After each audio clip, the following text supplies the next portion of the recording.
제목을 한번 읽어볼게요. 자, 시작. 사실, 그리고 생명. 이거 왜 이렇게 썼냐 하면은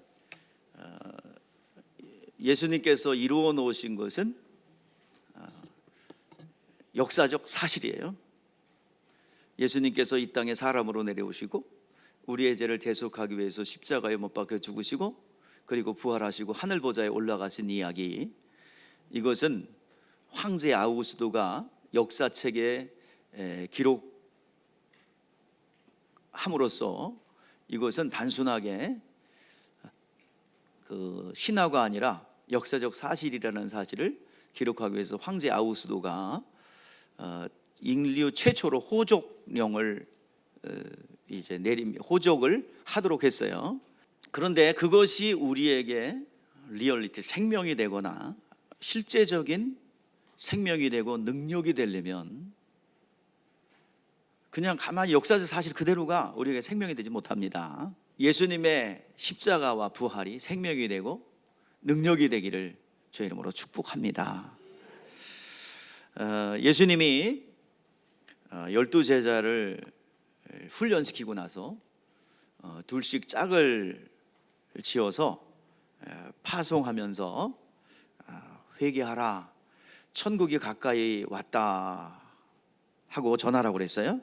그리고 병든 자를 고치고 죽은 자를 살리며 나병한 자를 깨끗게 하며 네가 거저받으니 거저주라, 평안에, 그러면서 가면서 어느 집에 가든지 평안을 빌어주라 라고 그랬어요.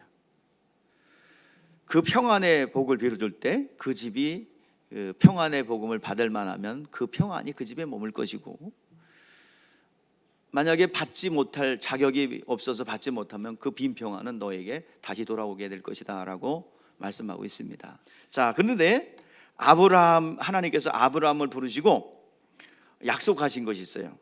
너는 복의 근원이다. 너는 복의 출발점이다. 너를 축복하는 자를 내가 축복하고 너를 저주하는 자를 내가 저주하겠다. 너는 복의 기준이 될 거야.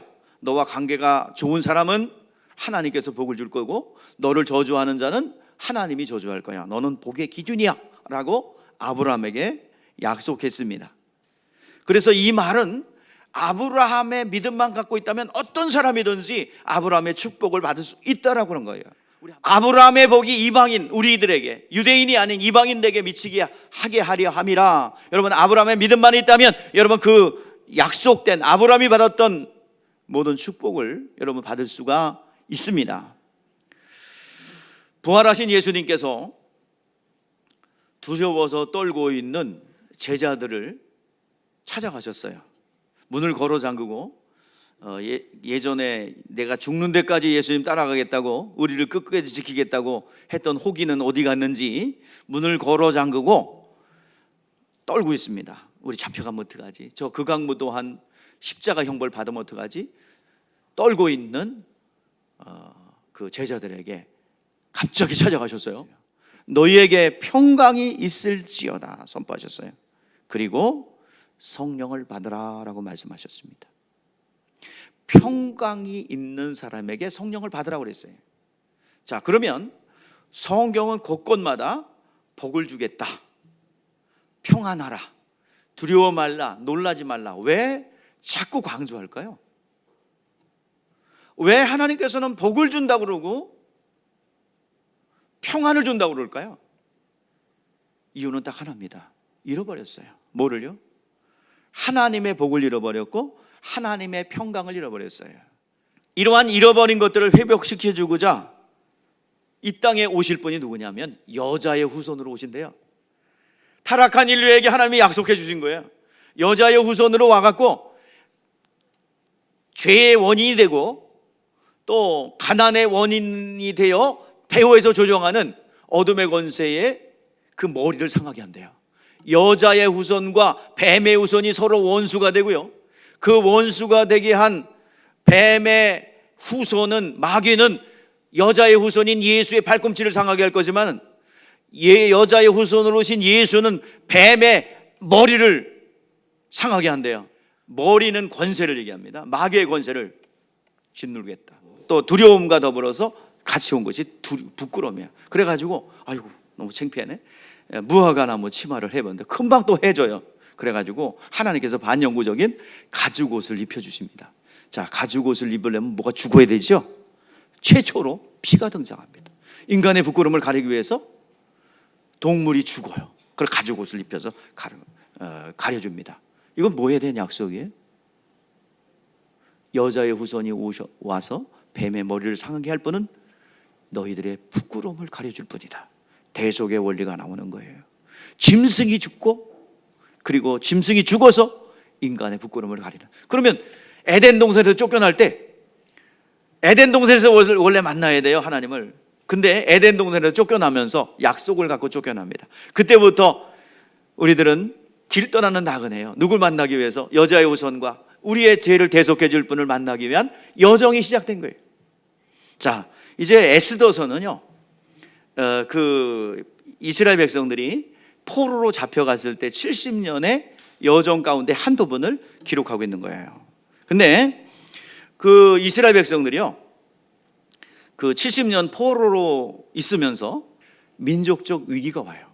왜냐하면 예전에 사울 왕에게 저 아말렉을 진멸하라는 명령을 주세요.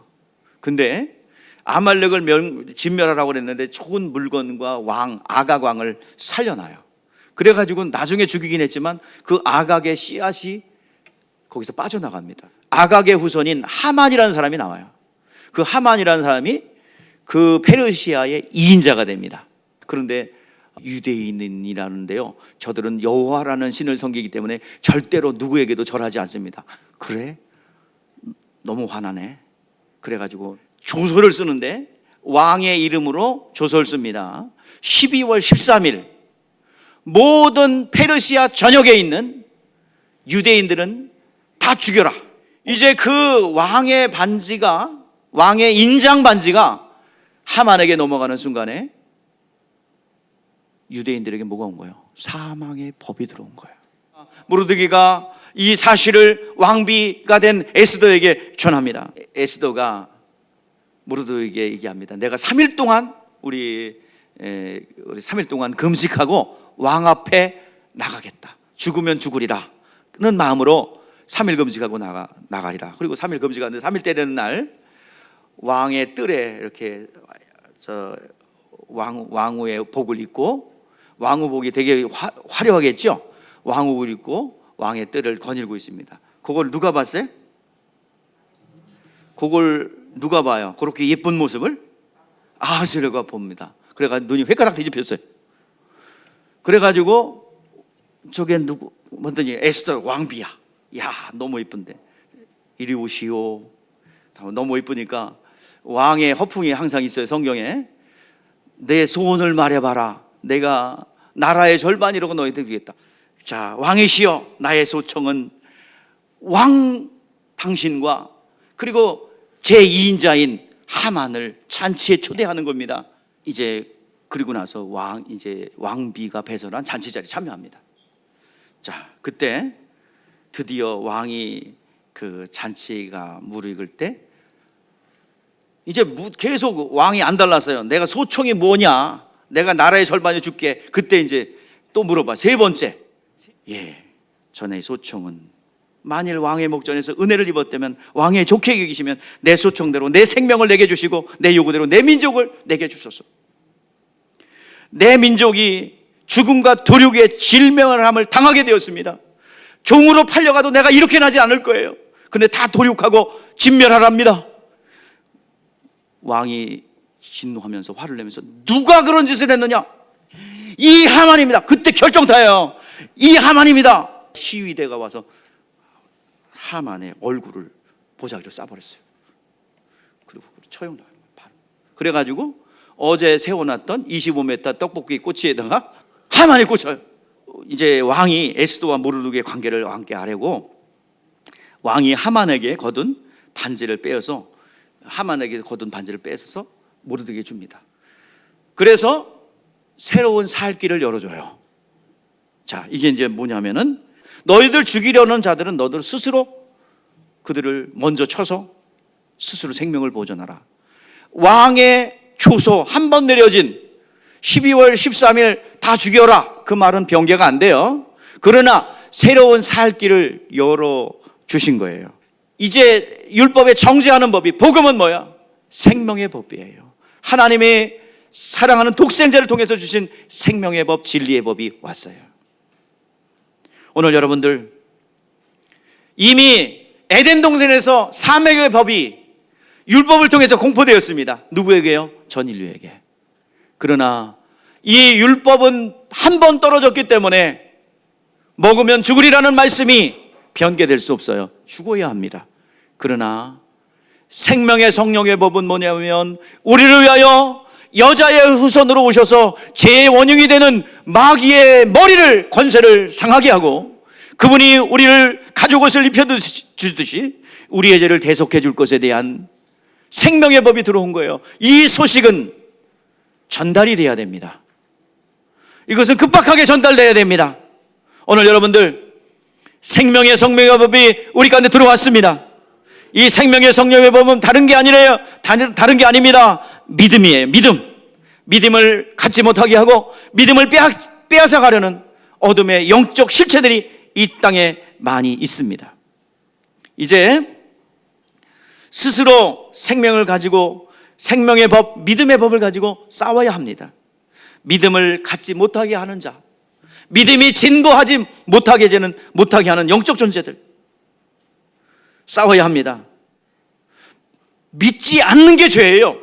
그러면 죄와 싸우되 불신과 싸워야 되는 거예요. 믿지 못하는 것과 싸워야 됩니다. 믿음을 갖지 못하게 하는 영적 세력과 싸워야 하는 것입니다.